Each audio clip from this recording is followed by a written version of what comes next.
सीखे थे, दो फोर्स पढ़ा था, एक था आपका ससंजक बल और एक था आपका असंजक बल। हमारा ससंजक बल क्या था? एक ही पदार्थ के अणुओं के मध्य लगने वाला जो बल था वो क्या था?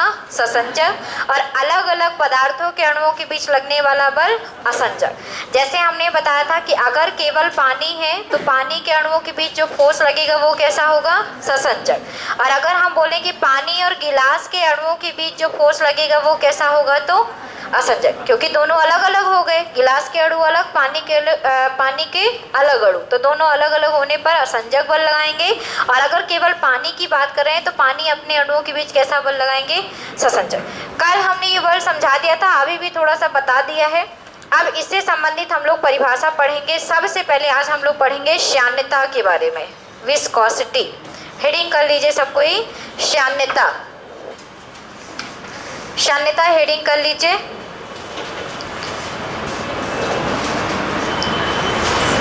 श्यान्यता, जिसको इंग्लिश में कहते हैं विस्कोसिटी। विस्कोसिटी। चलो अब कौन बताएंगे श्यान्यता का मतलब क्या होता है? गाढ़ापन। हिंदी अगर हम नॉर्मल लैंग्वेज में सीखना चाहते हैं कि श्यान्यता क्या है तो श्यान्यता का एक दूसरा नाम भी आप दे सकते हैं। क्या बोल सकते हैं इसको? गाढ़ापन। समझिएगा, ये श्यान्यता का जो गुण होता है वो द्रवों और गैसों में होता है, ठीक है ना। स्पेशली द्रवों में सबसे ज़्यादा होता है श्यान्यता का गुण। अब है क्या समझना कि यहाँ पे मान लीजिए हमने पानी की एक बूंद गिरा दी, और आपको पता है कि अगर हम पानी की बूंद गिराएंगे तो वो इधर नीचे चल कर आएगी। मान लीजिए यहीं पे हमने एक तेल की बूंद गिरा दी, तेल भी द्रव है तो लिक्विड है तो नीचे ही आएगा। यहाँ पे हमने गिरा दी गोंद, गोंद मतलब गम वाला, है ना, गम वाला गोंद, तो ये भी लिक्विड है, ये भी लिक्विड और ये भी लिक्विड है। लेकिन अब आप बताओ कि पानी, तेल और गोंद में से आपका कौन सा सबसे पहले नीचे आएगा? पानी, इसके बाद और इसके बाद गोंद। अब ऐसा क्यों? तीनों तो लिक्विड ही थे। सुनिएगा, द्रव में एक गुण होता है, द्रव में एक गुण ये होता है कि जब द्रव आपका गति करता है तो हमेशा पृष्ठ की ओर से हमेशा एक फोर्स लगता है जो कि आपके द्रव की गतियों के बीच या फिर द्रव के जो अणु होते हैं उनके अणुओं के बीच उनका जो मूवमेंट हो रहा होता है उसके गति का विरोध करने वाला गुण होता है। मतलब कि पानी गति कर रहा है, नीचे गिर रहा है। अब जब पानी नीचे गिर रहा है तो पानी के जो अणु होंगे वो आपस में एक दूसरे को गति करने से रोकेंगे, लेकिन ऐसा होता नहीं है क्योंकि इसके अणु थोड़ा दूर दूर होते हैं। तेल की अपेक्षा तो थोड़ा दूर होंगे, तेल के थोड़ा ज़्यादा पास होंगे, और गोंद के अणु क्या होते हैं? सबसे ज़्यादा पास होते हैं। तो सबसे ज़्यादा जिसके पास होंगे उसमें याद रखिएगा कि उसके अणु क्या करेंगे? चलने से क्या करेंगे? रोकेंगे। और ये जो चलने से रोक रहे हैं यही गुण उसका क्या कहलाता है? श्यान्यता। और आपने दूसरी लैंग्वेज में से क्या पढ़ा है? गाढ़ापन। तो बताओ गोंद, तेल और पानी में गाढ़ा कौन सा है यहाँ पे सबसे ज़्यादा? गोंद, है ना। मतलब कि गति का विरोध भी किसमें सबसे ज़्यादा होगा? वो तो श्यानता द्रव का वह गुण है जिसमें उनके अणुओं के मध्य गतियों का क्या होता है? विरोध होता है, श्यान्यता कहलाता है। श्यान्यता को हम गाढ़ापन कहते हैं। जिस पदार्थ का श्यान्यता सबसे ज़्यादा होगा, गाढ़ापन सबसे ज़्यादा होगा, उस पर हमें अधिक फोर्स लगाकर उसे क्या करना पड़ेगा? गतिमान करना पड़ेगा। जैसे अगर आप बताना यहाँ पे अगर हम टेम्परेचर की बात करें तो टेम्परेचर का क्या प्रभाव पड़ेगा? अगर आप टेम्परेचर दे रहे हैं और अगर ये पूछ ले आपसे पेपर में कि बताइए ताप का श्यान्यता पर क्या प्रभाव पड़ेगा, तो ताप बढ़ाएंगे तो श्यान्यता क्या होगी? कम हो जाएगी, क्योंकि उसका गाढ़ापन क्या हो जाएगा? कम। समझना, जैसे घी की अगर हम बात करते हैं, ठीक है, तो घी अगर पहले जमा हुआ है ना, तो घी के अणु पास पास थे, ठोस के रूप में थे। जैसे आपने गर्म किया तो क्या हो गए? उसके अणु दूर दूर हो गए। गोंद को अगर आप गोंद ले लें तो गोंद नॉर्मली वैसे भी गाढ़ापन उसमें होता है, लेकिन अगर आप गोंद को गर्म करेंगे तो गोंद के अणु क्या हो जाएंगे? दूर दूर हो जाएंगे। तो उसमें श्यान्यता क्या हो जाएगी? गाढ़ापन उसका क्या हो जाएगा? कम हो जाएगा। तो श्यान्यता क्या है? किसी भी पदार्थ, किसी भी द्रव का गाढ़ापन, या फिर कह सकते हैं कि किसी भी द्रव के अणुओं के मध्य जो गति होती है, गति का विरोध करने वाला जो गुण होता है वो क्या कहलाता है? श्यान्यता। श्यान्यता जितना अधिक होगी हमें उस पदार्थ पर उतना ही ज़्यादा क्या लगाना पड़ेगा? बल लगाना पड़ेगा। भाई जो वस्तु जितनी ज़्यादा गाढ़ी होगी आप पे, अगर समझना मशीन की, अगर तो मशीन में क्या लगाते हैं? ग्रीस लगाते हैं, ग्रीस लगाते हैं कि नहीं लगाते? मशीनों के पुर्जों में ग्रीस लगाते हैं जिससे उसमें जंग ना लगे, है ना, वो काम करे। तो ठंडी के टाइम पे क्या होता है कि ग्रीस आपकी वहाँ पे थोड़ा सा ज़्यादा जम जाती है। तो आप ठंडी पे अगर मशीन को चलाते हैं तो आप ज़्यादा मेहनत करते हैं, और गर्मी के टाइम पे वही ग्रीस क्या हो जाती है, थोड़ा सा पिघल जाती है। तो आपको मशीन पे कम मेहनत लगती है, लेकिन ठंडी के टाइम पे मशीन पे आपको क्या लगती है, ज़्यादा मेहनत लगती है, क्योंकि उस टाइम पे ग्रीस का गाढ़ापन क्या हो जाता है, ठंडी के टाइम पर बढ़ जाता है। गाढ़ापन क्या हो जाता है, बढ़। और जिसका गाढ़ापन बढ़ेगा मतलब उसकी श्यानता बढ़ेगी, और श्यानता बढ़ जाएगी तो उस पर हमें क्या करना पड़ेगा, ज़्यादा फोर्स लगाना पड़ेगा। आया कुछ समझ में? अभी फिर से समझना। श्यानता क्या है? श्यानता को हम दूसरे लैंग्वेज में गाढ़ापन भी कहते हैं। श्यानता किसी भी वस्तु का, किसी भी लिक्विड का वह गुण है जिसमें वो गति का क्या करते हैं, एक दूसरे के विरोध करते हैं, मतलब गति करने से रोकते हैं। और जो वस्तु जितना ज़्यादा श्यानता लेती है, जितना ज़्यादा उसमें श्यानता होता है, उस पर हमें उतना ही ज़्यादा क्या लगाना पड़ता है, बल। अगर हम ताप की बात करते हैं, अगर हम किसी पदार्थ को, किसी लिक्विड को श्यानता कम करने के लिए अगर हम ताप देते हैं, तो अगर हम टेम्परेचर बढ़ाएंगे तो उसकी श्यानता में क्या हो जाएगी, कमी, मतलब उसके गाढ़ेपन में क्या हो जाएगी, कमी आ जाएगी। आया समझ में? कुछ आया कुछ समझ में? अगर हम टेम्परेचर देंगे, ज़्यादा टेम्परेचर बढ़ाएंगे तो उसके श्यानता में क्या होगी, कमी, क्योंकि हमारे जो अभी गोंद के अणु जो पास पास में थे, गर्म पड़ने पर वो गोंद के अणु क्या हो जाते हैं, दूर दूर। तो ये गुण ही हमारे पदार्थ का क्या कहलाता है, श्यानता कहलाता है। तो लिखो थोड़ा सा इसके बारे। हाँ, ये बताओ कि श्यानता का गुण क्यों होता है, द्रव्य में श्यानता का गुण क्यों होता है? नहीं पता? इसमें हमने क्या बोला, गोंद के अणु क्या है, पास पास, और कोई भी अणु पास पास किस बल के कारण होते हैं, ससंजक बल के कारण। बताया था ना कि ससंजक बल एक ही पदार्थ के अणुओं के मध्य लगने वाला आकर्षण बल होता है। तो गोंद के अणु सबके सब पास पास में है, क्योंकि वहां पे कौन सा बल सबसे अधिक है, ससंजक बल। तो इस ससंजक बल के कारण ही किसी लिक्विड में कौन सा गुण उत्पन्न होता है, श्यानता। पेपर में अगर आ जाए कि श्यानता किस बल के कारण उत्पन्न होता है, तो ससंजक बल, क्योंकि ससंजक बल अणुओं के बीच आकर्षण बल होता है, जो कि अणुओं को एक साथ जोड़कर रखता है, जिसके कारण से उसमें गाढ़ापन क्या होता है, ज़्यादा हो जाता है। चलो लिखो थोड़ा सा इसके बारे में लिखिए। अच्छा, अगर हम आपसे ये पूछे कि द्रवों और गैसों के बीच में श्यानता किस में अधिक होगी, तो गैसों में अधिक होगी, द्रवों में अधिक होगी ना, क्योंकि द्रव के अणु ज्यादा पास पास होंगे गैस की अपेक्षा। चलिए लिखिए इस पे बारे में, लिखिए द्रव का वह गुण, लिक्विड का वह गुण, लिखेंगे द्रव का वह गुण जिसके कारण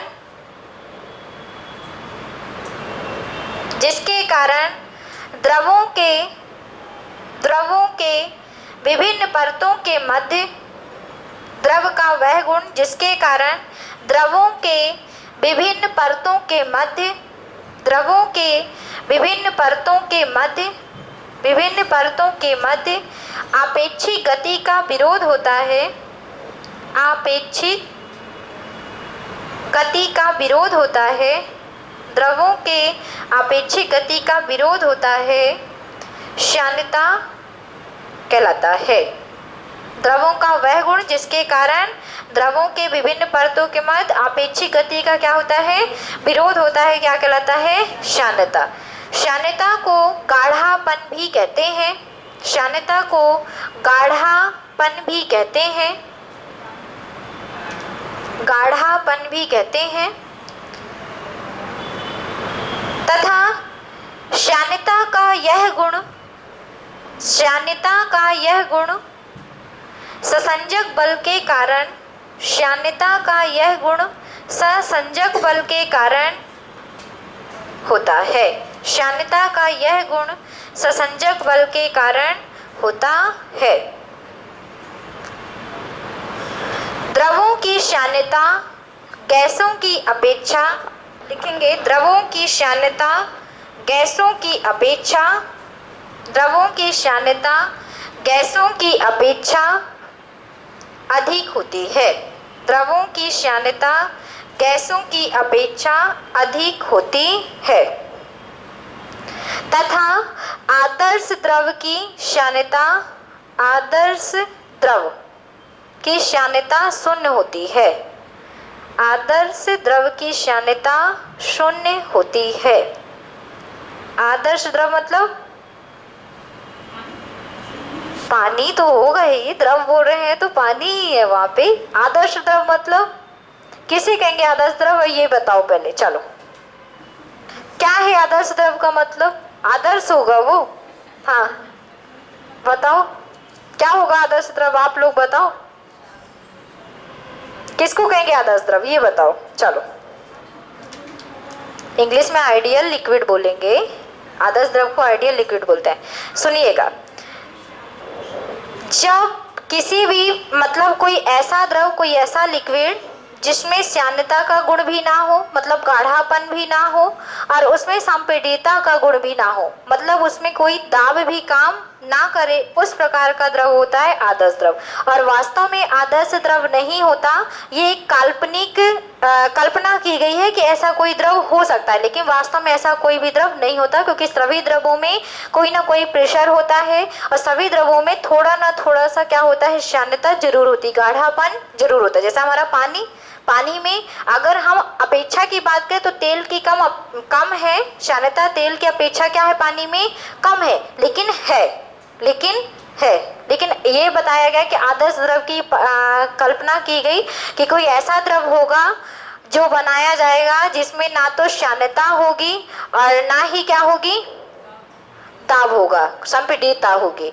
तो कोई ऐसा भी द्रव वास्तव में नहीं है, लेकिन इसकी कल्पना की गई है, इसलिए आपको याद रखना है। पेपर में पूछ लेता है कि आदर्श द्रव में श्यानता होती है कि नहीं होती, तो आदर्श द्रव में श्यानता क्या बोलेंगे, शून्य होती। लेकिन वास्तव में ऐसा कोई भी द्रव नहीं बनाया गया अभी तक, है ना, है भी नहीं और बनाया भी नहीं गया, बस ये कल्पना की गई है कि ऐसा कुछ हो सकता है ना, कल्पना की गई कि ऐसा कुछ हो सकता है, लेकिन ऐसा कुछ है नहीं।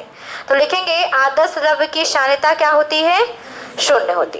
अब लिखिए श्यानता पर ताप का प्रभाव, श्यानता पर ताप का प्रभाव, श्यानता पर ताप का प्रभाव, ताप का प्रभाव। लिखिए ताप बढ़ाने पर, टेम्परेचर बढ़ाने पर द्रवों की श्यानता, ताप बढ़ाने पर द्रवों की श्यानता क्या होगी, कम हो जाती है, कम हो जाती है। द्रवों की, द्रव और द्रव्य में बहुत बड़ा अंतर है। द्रव्य को कहते हैं, समझना, दो तरह से हम द्रव्य लिखते हैं, ठीक है। एक हम बोलेंगे द्रव्य, जिसको हम कहते हैं पदार्थ। पदार्थ की तीन अवस्था, ठोस, द्रव और गैस।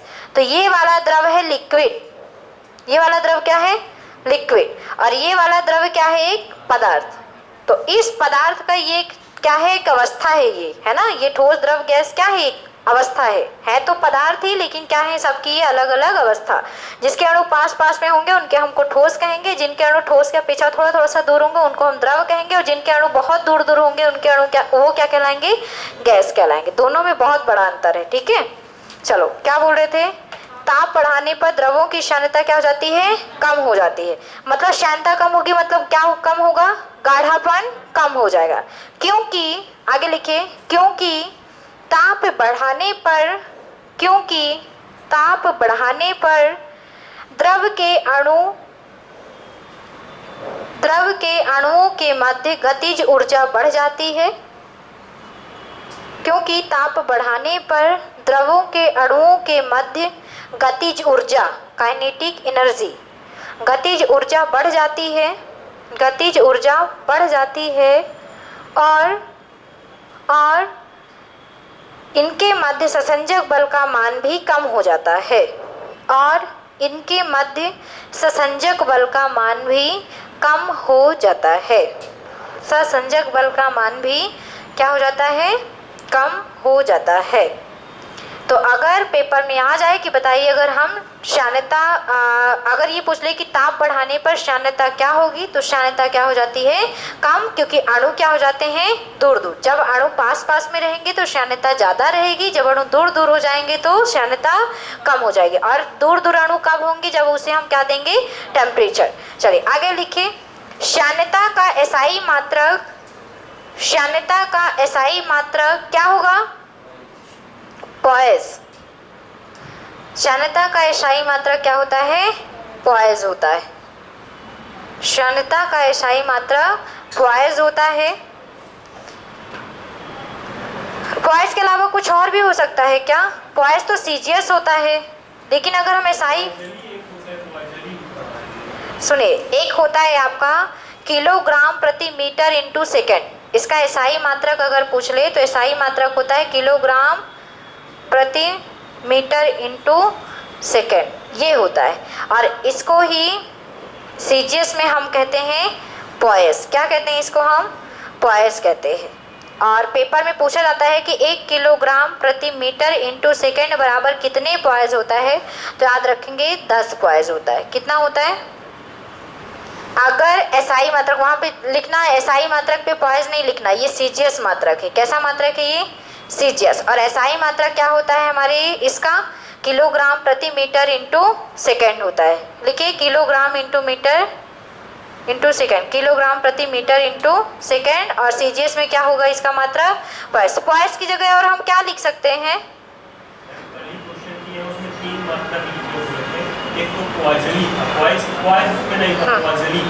तो बोल सकते हैं, बोल सकते हैं,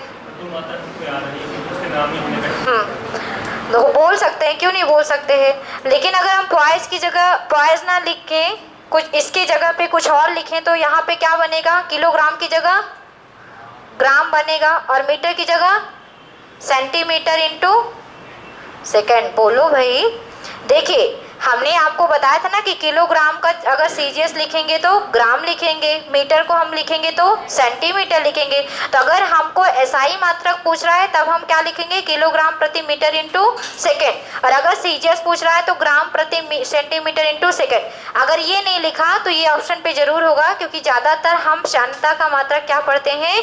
पॉइस पढ़ते हैं। और ये जरूर लिख लेना कि 1 किलोग्राम प्रति मीटर इंटू सेकेंड बराबर कितने पॉइस होते हैं? तो 10 पॉइस होते हैं।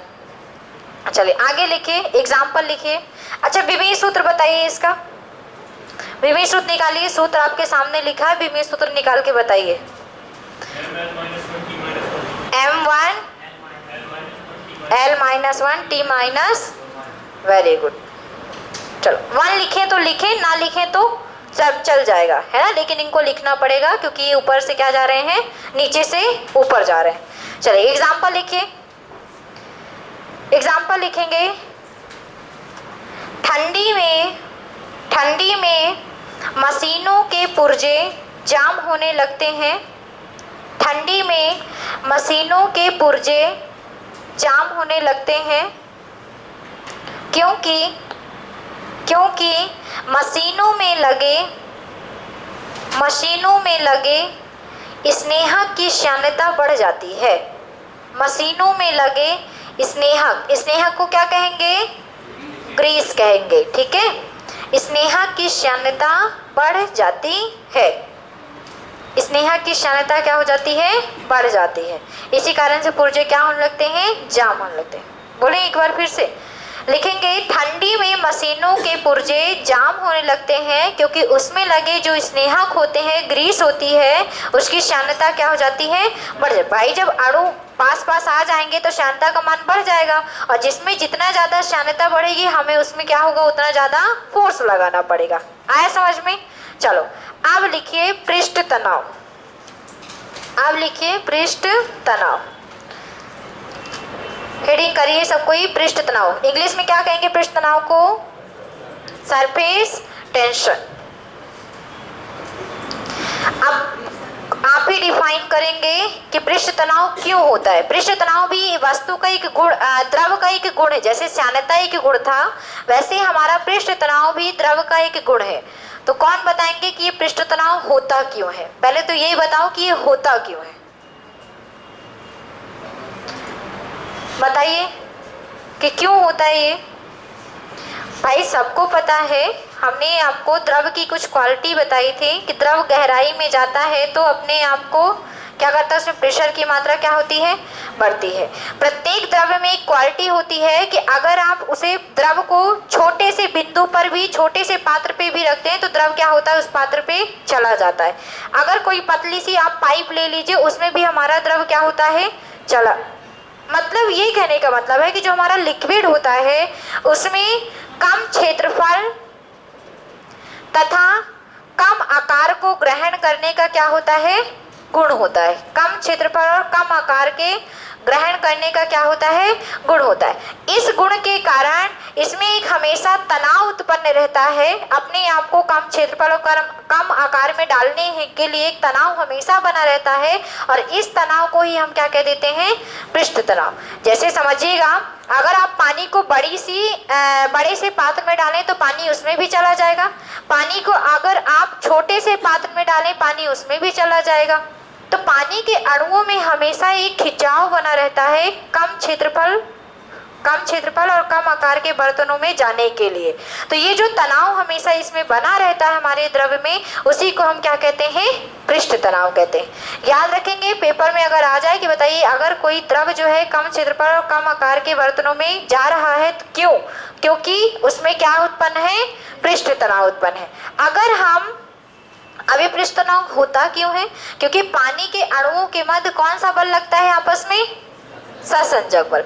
इस ससंजक बल के कारण ही पृष्ठ तनाव उत्पन्न होता है, क्योंकि पानी के अणु अपने आप को क्या कर लेते हैं, अपने आप के अणुओं को और ज्यादा आकर्षित कर लेते हैं, जिससे वो छोटे से बर्तन में भी क्या होते हैं, चले जाते हैं। तो इस ससंजक बल के कारण ही उसमें तनाव उत्पन्न होता है। याद रखेंगे, श्यानता भी किसके कारण उत्पन्न होता है, ससंजक बल के, क्योंकि ये ससंजक बल क्या करते हैं, सभी अणुओं को अपनी ओर क्या करते हैं, आकर्षित करते हैं। एक साइड, दूर साइड नहीं, एक साइड केंद्र की ओर क्या करते हैं, आकर्षित करते हैं। और इस ससंजक बल के कारण उसमें तनाव उत्पन्न होता है, जिसे कि हम क्या कहते हैं, पृष्ठ तनाव। अगर मान लीजिए हम किसी द्रव को टेम्परेचर देते हैं तो बताइए पृष्ठ तनाव में क्या होगा, वही होगा जो श्यानता में हुआ होगा। क्या होगा पृष्ठ तनाव, कम। भाई जो उसको कम क्षेत्रफल घेरने की आदत थी, अगर आप किसी पानी को, किसी द्रव को आप टेम्परेचर देंगे तो वो जो कम क्षेत्रफल पे गया था वो फैलेगा नहीं, फैलेगा ना, अणु देंगे, अरे गर्म करोगे, समझना।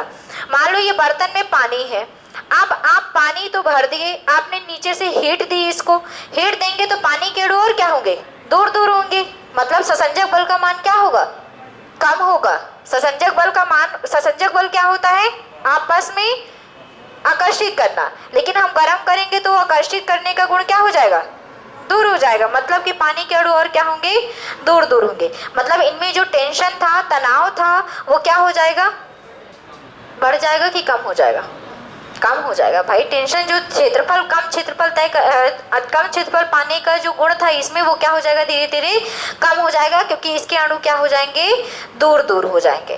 पास पास होते तो ससंजक बल का मान बढ़ जाता, लेकिन अब दूर दूर हो गए तो ससंजक बल का मान क्या हो गया है, खत्म होने वाला है। इसलिए यहाँ पे पृष्ठ तनाव भी क्या हो जाता है, टेम्परेचर देने पर कम हो जाता है। अगर इतना पेपर में आ जाए कि ताप बढ़ाने पर ससंजक बल अगर घट रहा है तो बताइए क्या होगा। तो ससंजक बल अगर घट रहा है मतलब वहाँ पे पृष्ठ तनाव भी घटेगा, वहाँ पे श्यानता भी घटेगा, क्योंकि दोनों किस पर आधारित है, ससंजक बल पर आधारित है। आया समझ में, कुछ नहीं आया ना समझ में कुछ भी, चलो लिखो थोड़ा सा इसके बारे में। एक बात जरूर समझ में आई, गर्मी में नींद क्यों लगती है इसके साथ, मतलब अभी आपने बोला कि टेंशन कम हो जाती है इसलिए। अरे गर्मी में ताप बढ़ता है, आप लिक्विड थोड़ी ना है, आप लिक्विड थोड़ी ना है, आप लिक्विड है क्या, हम तो लिक्विड की बात कर रहे हैं। बताओ, इनको तो कुछ और समझ में आया है। चलो लिखो थोड़ा सा इसके बारे में।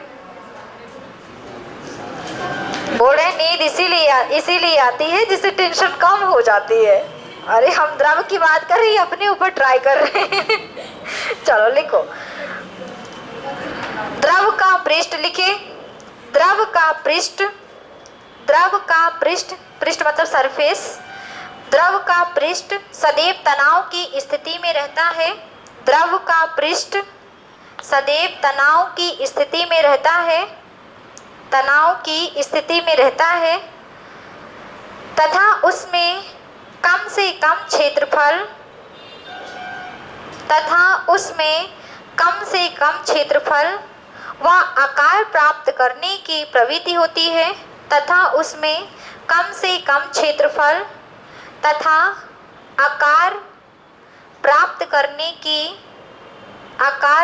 करने की प्रवृत्ति होती है, नेचर होता है, प्रवृत्ति होती है, जिसके कारण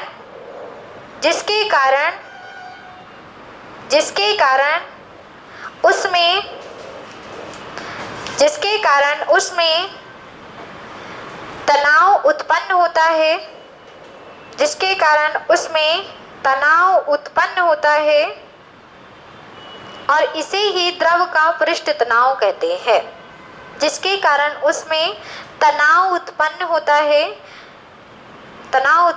है और इसे ही द्रव का पृष्ठ तनाव कहते हैं। और इसे ही द्रव का क्या कहते हैं? पृष्ठ तनाव। मतलब द्रव में एक गुण होता है कम क्षेत्रफल या कम आकार को प्राप्त करने का, जिसके कारण हमेशा उसमें खिंचाव बना रहता है, तनाव बना रहता है और यही तनाव उसका क्या कहलाता है? पृष्ठ तनाव कहलाता है। चलिए आगे लिखेंगे। पृष्ठ तनाव ससंजक बल के कारण होता है। पृष्ठ तनाव ससंजक बल के कारण होता है। पृष्ठ तनाव ससंजक बल के कारण होता है। पृष्ठ तनाव किसके कारण होता है? ससंजक बल के कारण होता है। लिख लीजिए, T बराबर, पृष्ठ तनाव को T से प्रदर्शित करते हैं और T बराबर होता है F/L। पृष्ठ तनाव को T से प्रदर्शित करते हैं, सरफेस टेंशन, और T बराबर होता है F/L। F मतलब फोर्स, न्यूटन हो जाएगा ना यहाँ पे मात्रक, और L मतलब लंबाई, या एक प्रकार से यहाँ पे हम क्षेत्रफल भी कह सकते हैं, लेकिन यहाँ पे लंबाई है। ठीक है, तो इसका मात्रक क्या बनेगा? Newton upon metre. लिख लीजिए, इसका मात्रक न्यूटन अपॉन मीटर होता है। इसका मात्रक न्यूटन अपॉन मीटर होता है। न्यूटन अपॉन मीटर होता है। चलिए अब लिखे, पृष्ठ तनाव को प्रभावित करने वाले कारक। एक क्वेश्चन आया था पेपर में, ये पूछा था कि अगर पानी में हम अशुद्धि मिला दें, अशुद्धि का मतलब मान लो पानी अभी प्योर है जो आप नॉर्मल पानी पीते हैं, अगर आप उसमें शक्कर मिला दें या नमक मिला दें तो उसमें पृष्ठ तनाव क्या होगा? घटेगा कि बढ़ेगा? घटेगा कि बढ़ेगा? सोच के तुक्का लगाना, ठीक है? हाँ, नमक का पता नहीं। हाँ, क्वेश्चन का आंसर सोच समझ के बताना कि अगर हम किसी लिक्विड में, मान लीजिए आपने पानी लिया है और पानी में आपने शक्कर या नमक मिला दिया, मतलब अशुद्धि मिला दो, जो पानी का स्वाद होता है उसको चेंज कर दो, तो अशुद्धि मिलाने पर उसमें क्या होगा? उसका पृष्ठ तनाव बढ़ेगा कि घटेगा? चलो लिखो, हम बताते हैं, लिखो। जो आंसर गर्ल्स दे रही हैं बिल्कुल सही है। अगर कोई भी अशुद्धि घुलनशील है, जैसे हमारा नमक हो गया और शक्कर हो गए, ये पानी में क्या होता है? घुल जाता है, तब हमेशा पृष्ठ तनाव उसका बढ़ जाता है। लेकिन अगर कोई अशुद्धि अघुलनशील है, मतलब घुलती नहीं है, तब पृष्ठ तनाव क्या हो जाता है? घट जाता है। लिखो, तुक्का भी बहुत अच्छे से लगाते हो। हाँ, वो तो सही है। चलो, क्योंकि घनत्व भी बढ़ता है ना उसके कारण। चलो लिखो, पहला लिखे ताप का प्रभाव। पहला लिखे टेम्परेचर, ताप का प्रभाव। हेडिंग कर लिया सबने, प्रभावित करने वाले कारक। और पहला लिखे ताप का प्रभाव, टेम्परेचर क्या होता है ना? टेम्परेचर का क्या प्रभाव पड़ता है? लिखिए, द्रव का ताप बढ़ाने पर क्या होगा? पृष्ठ तनाव घटता है, क्योंकि अणु क्या होंगे? दूर होंगे ना। अणु दूर होंगे तो टेंशन भी क्या हो जाएगी? कम हो जाएगी। अरे टेंशन कम करना है अभी उसका। चलो लिखो, द्रव का ताप बढ़ाने पर पृष्ठ तनाव घटता है। द्रव का ताप बढ़ाने पर पृष्ठ तनाव घटता है। पृष्ठ तनाव घटता है। और अगर ताप घटा देंगे तो बढ़ जाएगा। चलो, तो इसको लिखाने की जरूरत नहीं है अब, ठीक है? चलिए अगला दूसरा लिखिए, यदि द्रव्य में मिलाई गई अशुद्धियां, लिखिए अगला, यदि द्रव्य में मिलाई गई अशुद्धियां घुलनशील है, घुलनशील है, तो यदि द्रव्य में मिलाई गई अशुद्धियां घुलनशील है तो पृष्ठ तनाव का मान अधिक हो जाता है, तो पृष्ठ तनाव का मान अधिक हो जाता है। और यदि मिलाई गई अशुद्धियां अघुलनशील है तो पृष्ठ तनाव का मान अधिक हो जाता है, और मिलाई गई अशुद्धियां अघुलनशील है तो पृष्ठ तनाव कम हो जाता है। अशुद्धियां अगर घुलनशील है तो पृष्ठ तनाव बढ़ेगा और अघुलनशील है तो पृष्ठ तनाव कम हो जाता है। जैसे एग्जाम्पल के लिए लिख लीजिए, जैसे नमक डालने पर, जैसे नमक डालने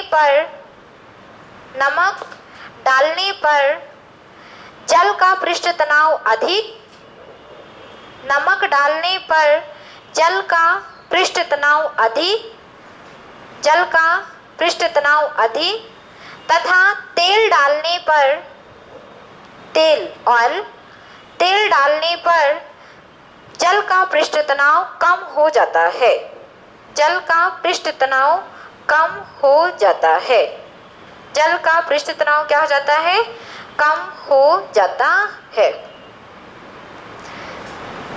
चलो अब थोड़ा सा एग्जाम्पल समझना, जो आपके पेपर में पूछा जाता है। शायद तक कि आप सभी ने एग्जाम्पल सुने हो, कभी ना कभी तो सुना ही होगा। जैसे एक एग्जाम्पल तो सुना होगा 10th की क्लास में, कि पेपर में क्वेश्चन हमेशा ये आता था कि बताइए साबुन और डिटर्जेंट का उपयोग करने पर कपड़े साफ क्यों हो जाते हैं। क्योंकि जब हम डिटर्जेंट और साबुन का उपयोग करते हैं, है ना, जैसे पानी डाला आपने और ऐसा करते हैं कि आप डिटर्जेंट डाल दिए पानी में और फिर उसमें आप अपना गंदा कपड़ा डाल दिए, तो पानी का पृष्ठ तनाव क्या हो गया, वहाँ पे कम हो गया और पानी के अणु क्या हो गए, दूर हो गए, जिसके कारण से हमारे कपड़ों में डिटर्जेंट अच्छे से कपड़े के अंदर चला गया और सारा का सारा मैल क्या हो गया, बाहर आ गया और कपड़े हमारे साफ हो गए। तो पेपर में ये क्वेश्चन हमेशा आता है कि बताइए साबुन व डिटर्जेंट का उपयोग करने पर कपड़े साफ क्यों हो जाते हैं। क्योंकि वहाँ पे जल का पृष्ठ तनाव क्या हो जाता है, कम हो जाता है, और जिसके कारण से डिटर्जेंट अच्छी तरह से कपड़े में चला जाता है और कपड़े क्या हो जाते हैं, चमचम हो जाते हैं, है ना। ऐसा हो गया ना। चलो अब दूसरा एग्जाम्पल आप शायद कभी किसी ने किया हो कि जहाँ पे सबसे ज़्यादा मच्छर हो, तो पानी में तो वैसे मच्छर रहते हैं, सबको पता है कि जहाँ पे पानी रहता है वहाँ पे मच्छर रहते हैं, गंदा पानी हो या साफ पानी कुछ भी हो, मच्छर आ जाते हैं वहाँ पे। तो हमेशा जब आप पानी पे कैरोसिन का तेल डालते हैं, कैरोसिन मतलब मिट्टी का तेल, तो अगर मिट्टी का तेल डालते हैं तो मच्छर छू हो जाते हैं, मर जाते हैं, ऐसा कुछ होता है कि नहीं होता। उसके लार्वा जो होते हैं मच्छर के बैठ नहीं पाते और डूब जाते हैं, क्योंकि हमने अभी लिखा है कि तेल डालने पर पृष्ठ तनाव क्या हो जाता है, कम हो जाता है। तो पानी के अणु दूर हो गए, है ना। सतह पहले ऐसा था कि पास थे, तो जिसके कारण से मच्छर आराम से पानी में बैठ के मजे कर रहे थे। अभी क्या हुआ कि आपने तेल डाल दिया कैरोसिन का, तो कैरोसिन के तेल के कारण उसका पृष्ठ तनाव पानी का क्या हो गया, कम हो गया, और उनको पता नहीं चला आपने चोरी से डाला, इसलिए मच्छर सारे के सारे डूब गए और क्या हो जाते हैं, मर जाते हैं। तो अगर पेपर में आ जाए कैरोसिन में, क्योंकि स्मेल होती है ना, उस स्मेल के कारण भी कुछ प्रभाव पड़ता है। और भी तेल डाल के आप कर सकते हैं ऐसा, लेकिन कैरोसिन पे ज़्यादा इफेक्टिव होता है। कैरोसिन का स्पेशली उपयोग किया जाता है ना। अगर कहीं पे कोई तालाब में बहुत सारे मच्छर हो, अगर आप दिख रहा हो वहाँ पे आपको लार्वा, क्योंकि उसके लार्वा ही तो मेन पानी में रहते हैं, तो जिसके कारण से वो पनपते हैं, फिर जन्म देते हैं अपने बच्चों को, है ना। इतने छोटे रहते हैं और काम तमाम कर देते हैं। बिल्कुल दिखते हैं, क्यों इतने छोटे मच्छर नहीं दिखते हैं, लार्वा भी तो उसके दिखते हैं ना। तो याद रखेंगे कि अगर पेपर में आ जाए कि कैरोसिन का तेल डालने पर मच्छर डूबकर क्यों मर जाते हैं, क्योंकि तेल डालने पर जल का पृष्ठ तनाव क्या हो जाता है, कम हो जाता है। अच्छा एक एग्जाम्पल और, वर्षा की बूंदें गोलाकार क्यों होती है। वर्षा की बूंदें गोल क्यों होती है। सबसे ज़्यादा पोषण, है ना, क्योंकि हमारे सबको पता है कि द्रव में एक गुण होता है पृष्ठ तनाव का, जिसके कारण से वो ऊपर से जब आते हैं तो उनमें टेंशन और ज़्यादा बढ़ता जाता है, बढ़ता जाता है, बढ़ता जाता है, और टेंशन इतना बढ़ गया है कि बेचारी गोल हो गई टेंशन के कारण, है ना।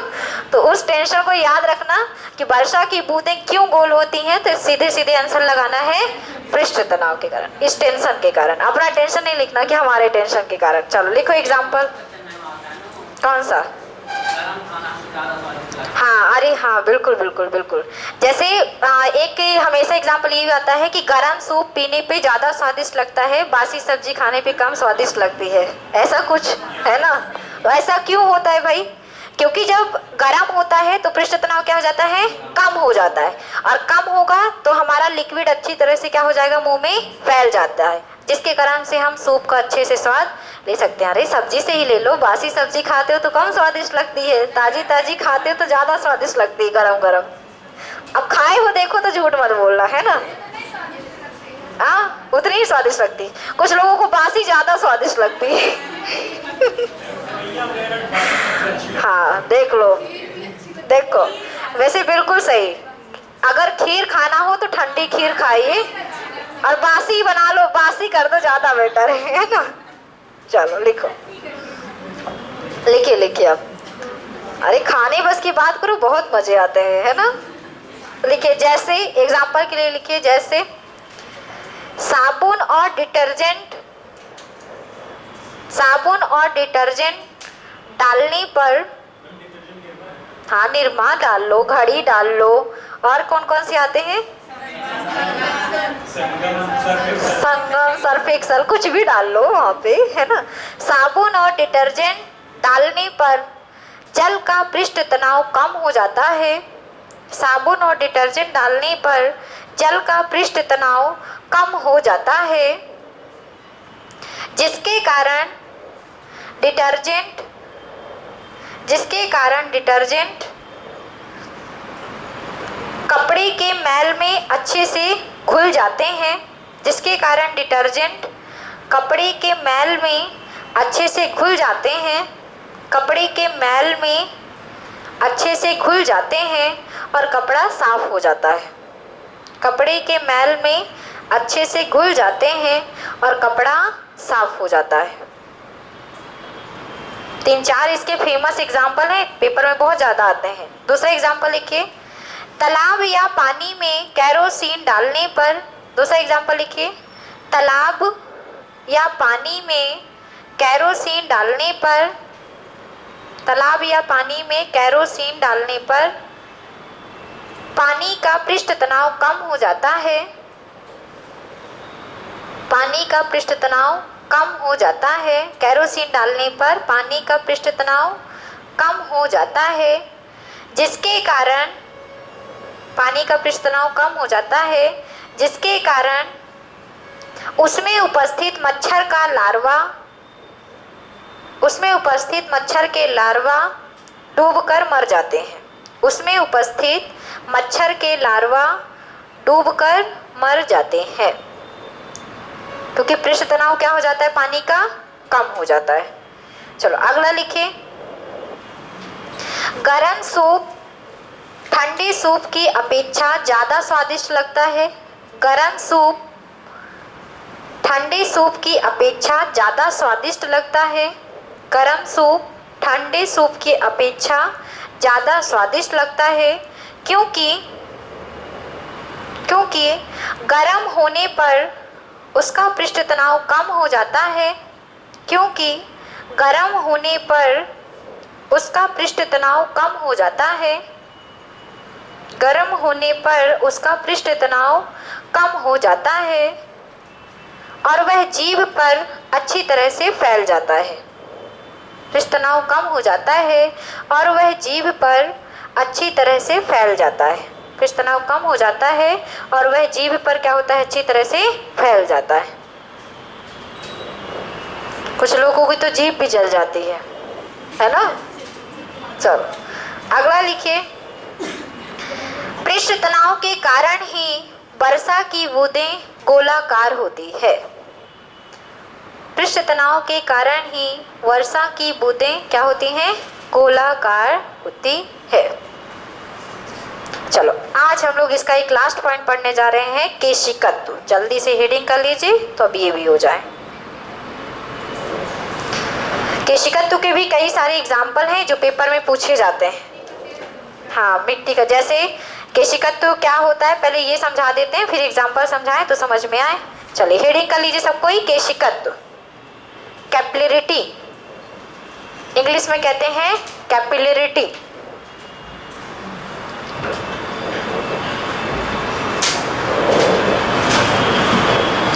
इसको हिंदी में कहते हैं केशिकत्व। समझना केशिकत्व क्या है।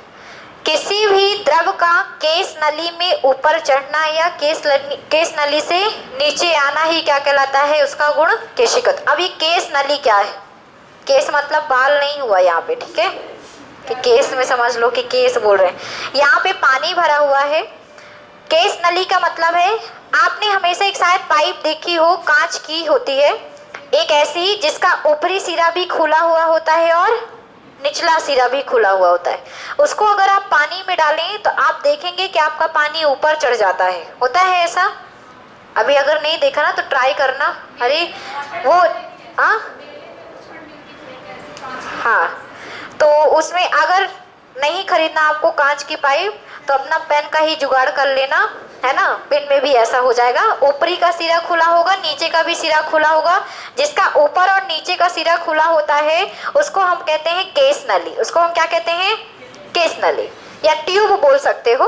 तो उसको अगर आप पानी में डालते हैं तो हमेशा देखेंगे कि उस ट्यूब के अंदर पानी क्या हो जाएगा, हमारा ऊपर चढ़ जाता है। और जैसे आप ट्यूब को ऊपर करते हैं तो पानी क्या हो जाता है, नीचे। तो पानी का ऊपर चढ़ना और पानी का नीचे उतरना, ये गुण उसका क्या कहलाता है, केशिकत्व। इसका एग्जाम्पल पेपर में कैसे आता है, जैसे पूछ लेता है कि तौलिए का एक सिरा अगर गीला है तो कुछ देर बाद पूरी तौलिया गीली हो जाती है। होता है ऐसा?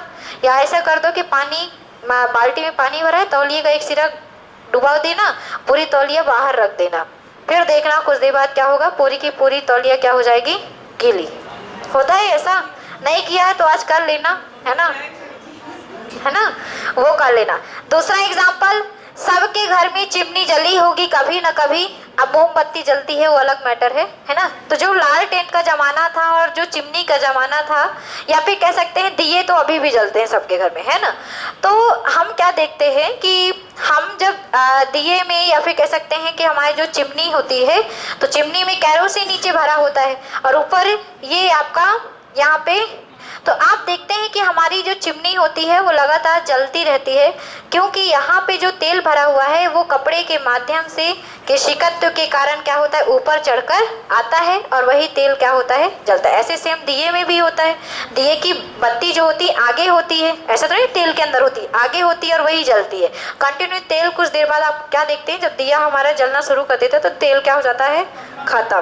तो बच्चों को समझा दिया जाता है कि भगवान जी पी गए, है ना। तो ऐसा कुछ नहीं है, क्योंकि वहाँ पे केशिकत्व के कारण पूरा का पूरा तेल बत्ती में आ गया और वो क्या हो गया, जल गए। ऐसा ही होता है कुछ। चलो एक क्वेश्चन और आता है पेपर में, समझना। पेपर में ये पूछा जाता है कि वर्षा के पश्चात जो बारिश होती है, और बारिश के पश्चात हमेशा किसान जो होते हैं वो जुताई करते हैं कि नहीं करते। जब बारिश होती है तो उसके बाद मिट्टी में ट्रैक्टर चला देंगे, ट्रैक्टर बस नहीं, जुताई वाला जो होता है ना उसको चला देते, ट्रैक्टर चला देंगे बोल रहे। तो जुताई करते हैं, क्यों करते हैं जुताई? जो नीचे हमारा पानी बारिश का जा चुका है, अगर हम जुताई नहीं करेंगे तो सबको पता है सूर्य के प्रकाश के कारण पानी क्या हो जाता है, उड़ जाएगा। तो नीचे का पानी क्या हो जाएगा, ऊपर उड़ जाएगा, मतलब मिट्टी क्या हो जाएगी, सूख जाएगी। तो मिट्टी ना सूखे इसलिए जुताई कर दी जाती है, और जुताई के समय पूरी मिट्टी में जो बाउंडिंग बनी होती है वो पूरी तरह से क्या हो जाती है, टूट जाती है। जिससे नीचे जो केस नली बनी हुई है, जो जाने के लिए आपकी नलियाँ बन गई हैं मिट्टियों में, वो टूट गई, और जिसके कारण से हमारा जो पानी है वो ऊपर की साइड नहीं आ पाया और नमी क्या हुई, कुछ दिन तक बनी रह गई। आया समझ में? अरे नहीं समझ में आया तो आज ट्राई कर लेना थोड़ा सा, है ना, आज ट्राई कर लेना, थोड़ा सा लिखिए इसके बारे में। एग्जाम्पल ही याद करना है आप लोगों को इसमें, क्योंकि सबसे ज़्यादा तो एग्जाम्पल ही पूछे जाते हैं पेपर में। लिखिए केशिकत्व, हेडिंग करिए। केस नली में द्रव के ऊपर चढ़ने, लिखिए केस नली में इंग्लिश में केस नली को कहेंगे कैपिलरी ट्यूब। केस नली में द्रव के ऊपर चढ़ने या नीचे उतरने की घटना, केस नली में द्रव के ऊपर चढ़ने और नीचे उतरने की घटना केशिकत्व कहलाती है। केश नली में द्रव के ऊपर चढ़ने और नीचे उतरने की घटना क्या कहलाती है? केशिकत्व कहलाती है। और यह पृष्ठ तनाव के कारण होता है।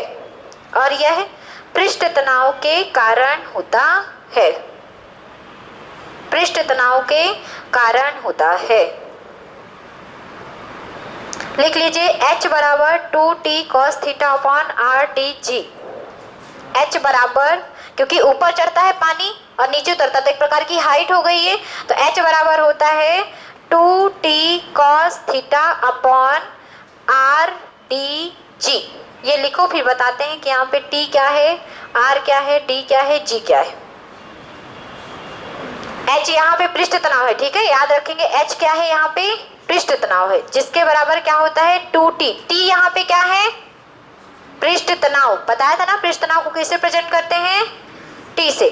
R क्या है यहाँ पे? ट्यूब की त्रिज्या, केस नली की त्रिज्या। लिख लीजिए इसको, केस नली की त्रिज्या। D क्या है यहाँ पे? डेंसिटी। बिल्कुल डेंसिटी ही होगा ना, क्योंकि पानी का जो जिसमें आप डालेंगे उसकी कुछ डेंसिटी होगी। और जी क्या होगा?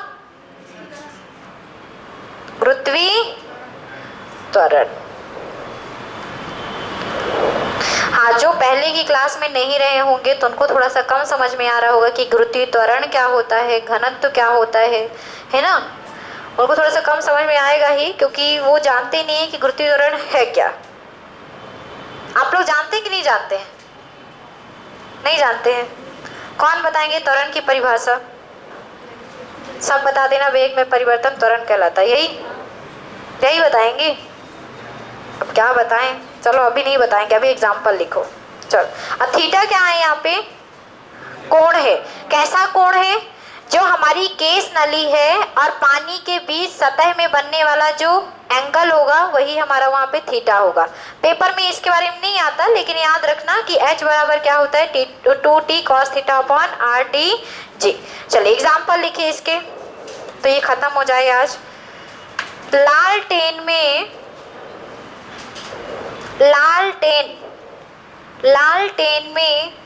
मिट्टी का तेल धागों के बीच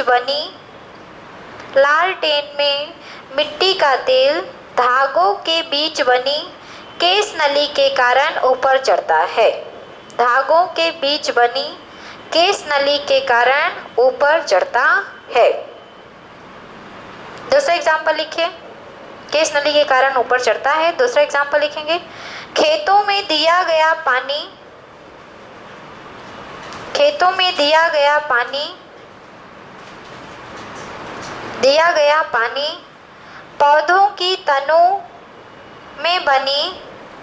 पौधों की तनों में बनी केस नलियों के कारण।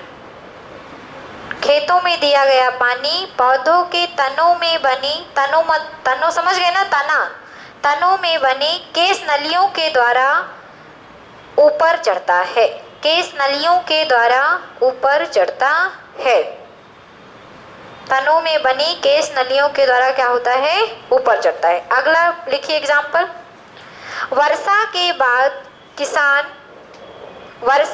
बाद किसान खेतों की जुताई कर देते हैं।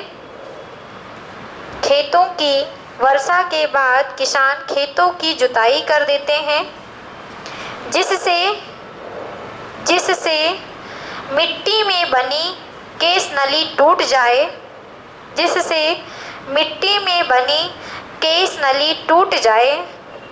और मिट्टी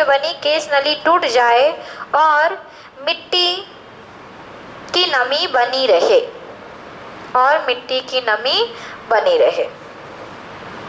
देखिए, किसान खेत की जुताई क्यों करते हैं? क्योंकि जो मिट्टियों में केस नली बन चुकी है, पानी जल्दी से नीचे चला जाता है और नीचे के बाद वही जो केस नली है वो ऊपर भी आ जाएगा, तो वो ऊपर पानी ना आए जिसके कारण से मिट्टी ना सूखे, इसलिए हम क्या कर देते हैं, उसकी मिट्टी की जुताई कर देते हैं। चलिए अगला लिखिए, एक और लिख लीजिए। जल से भरी बाल्टी में, जल से भरी बाल्टी में, जल से भरी बाल्टी में तौलिए का एक सिरा डुबोने पर, जल से भरी बाल्टी में, जल से भरी बाल्टी में तौलिए का एक सिरा डुबोने पर, तौलिए का, टॉवल का एक सिरा डुबोने पर कुछ देर बाद, कुछ देर बाद पूरी तौलिया गीली हो जाती है। जल से भरी बाल्टी में तौलिए का एक सिरा डुबोने पर कुछ देर बाद पूरी तौलिया क्या हो जाती है, गीली हो जाती है। और ये सब कुछ किसके कारण होता है, हमारे केशिकत्व के कारण। ठीक है, तो आपका यहाँ पे होता है पदार्थों का सामान्य गुण पूरी तरह से खत्म। कल की क्लास से शुरू होगा प्रकाश।